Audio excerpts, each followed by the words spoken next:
Let me get this straight. We're now telling women that everything they're expressing about not wanting to have kids isn't real. It's just misunderstood. I just read this article this morning by Angela Acosta, and I need to address some points because what she's presenting isn't nuance, it's spin. First, she says that identity loss in motherhood isn't real because motherhood is an upgrade. So losing time, autonomy, career momentum, sleep, mental bandwidth, yeah, that can be an evolution for some people.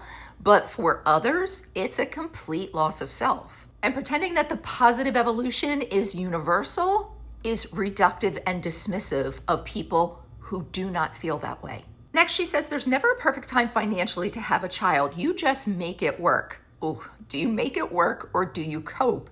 Because there's a huge difference between making it work and being financially stable. Childcare is expensive, housing is unstable, wages aren't keeping up, children can be born with expensive, serious medical conditions, and women can become single mothers at any time. Divorce, abandonment, death. She tells women to shift their financial priorities. Okay, well, that sounds well and good until shifting your financial priorities interferes with your safety, financially and otherwise. Next, she says you lose freedom, but you gain purpose. I don't know why freedom is seen as something so shallow. Taking that spontaneous trip can bring you joy and happiness and growth.